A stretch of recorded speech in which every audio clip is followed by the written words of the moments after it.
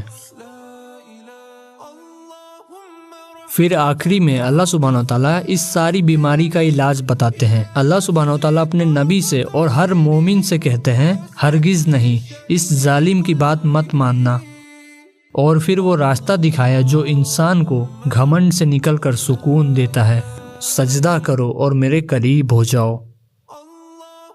اب ذرا آج کے ٹائم کو دیکھو، کیا آپ نے نوٹس کیا ہے کہ آج بھی جب کوئی اوپنلی ریلیجیس ہوتا ہے نا تو سب سے پہلے اس کا مذاق بنایا جاتا ہے۔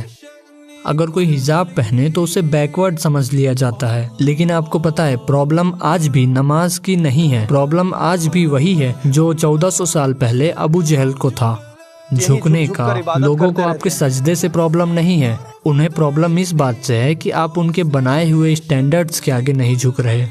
اور سب سے دکھ کی بات تو یہ ہے کہ جب ہم خود شرمندہ ہونے لگے اپنی عبادت سے، لیکن یہاں سورہ الگ کی وہ آیت یاد کرو، کیا اسے نہیں پتا کہ اللہ دیکھ رہا ہے؟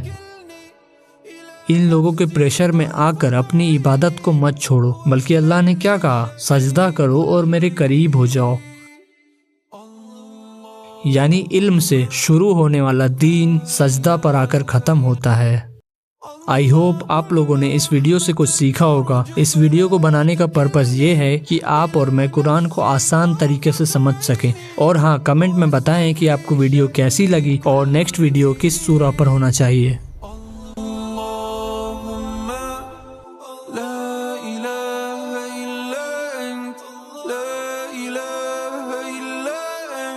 وحدك لا شريك لك